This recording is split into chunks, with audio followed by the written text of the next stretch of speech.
All right, welcome back to Meme Investing for Dummies. I'm Captain TARD, and we're going to get into some AMC again. If you saw my video yesterday, you would remember that I suggested that it could pop up to the 65 level and turn around on it and face some resistance there. And that's exactly what we saw happen. I feel vindicated in that if it does make it over 65, there is going to be a lot of resistance in here. So I would suggest waiting for that VWAP entry. I really think that's the move. But it still looks good because even though it turned around at 65, it held support at the 78.6 fib, which it's been holding, right? See, it was resistance here, support here, resistance here, broke through it yesterday. Today, support. So we could see it fall under again. We'll have to check that tomorrow. Well, Monday. But it looks good. It looks good for a retest still. So if you're holding, if you have a position, I would hold on to it. If you don't have one yet, again, I would wait for the break of 65.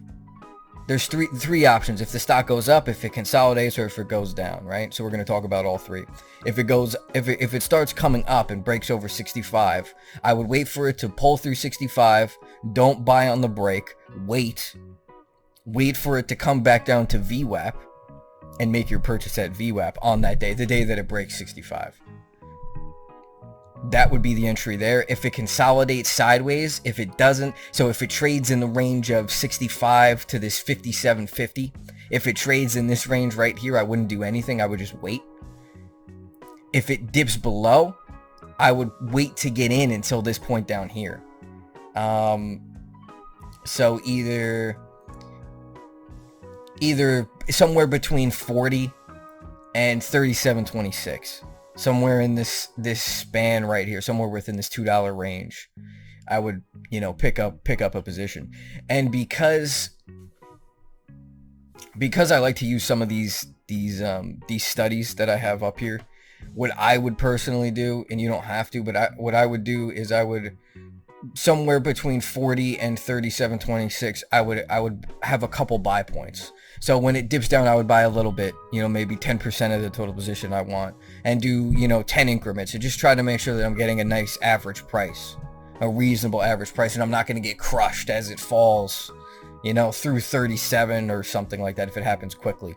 So I want to, average into that, and then also when it starts turning, if this holds and starts to turn around and starts to come back to the high side, then you could add on a small candle breakdown here for the move back up.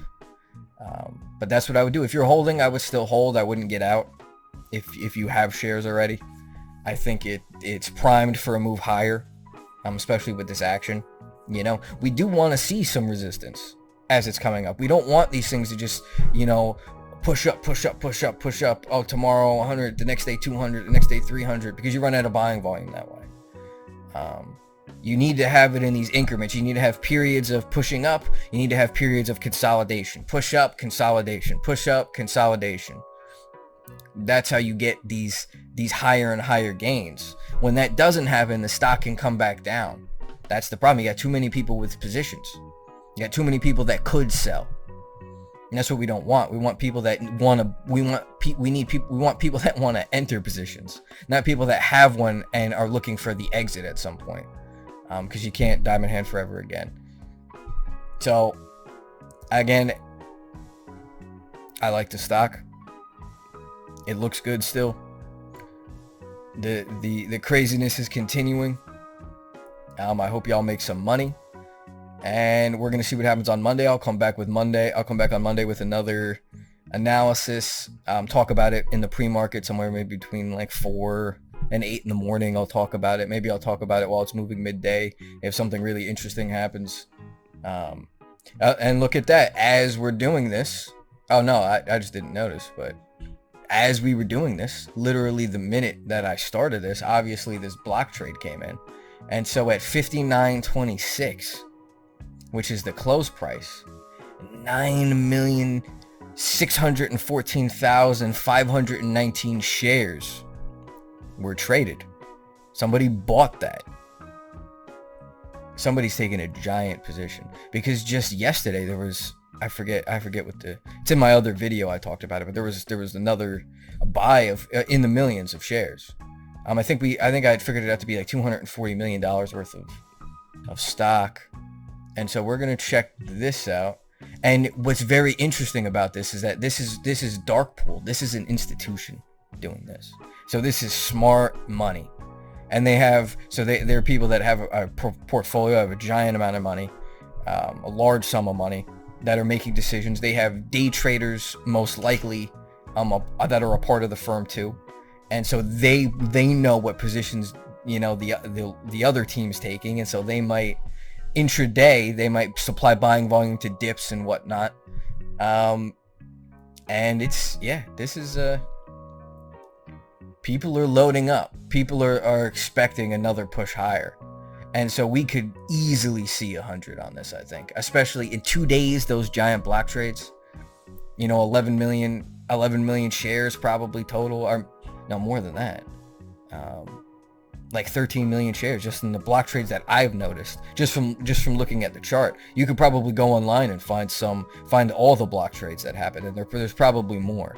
If these are just the 2 that I've caught, which happen to be substantial. So that was at the close price of 59.26, and we're gonna do that times 9 million or something, whatever it was. That's 533,340,000. Pretty crazy.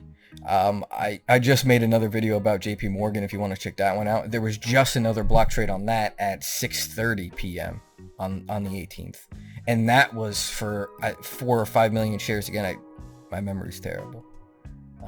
But that stock's like 147. So I think that was also like a $600 million bet on JP Morgan. So there's a lot of money coming in to the market for whatever reason right now. People are making giant bets. And so we could be seeing the stock, we could be seeing the start of another bull run. People are getting afraid, inflation, and I've been hearing a lot of that. I don't know. I think we're going to see another run on a lot of stocks. I'm going to make videos about some of the chip stocks. They're talking about doing 25%. Something, I think it was like, when I make the video, I'll read the article actually instead of just reading the headline. But if I recall correctly, it was 25% tax reduction for chip manufacturers to help, get that supply up. And we're going to take a look at all that. All right. Thanks for watching.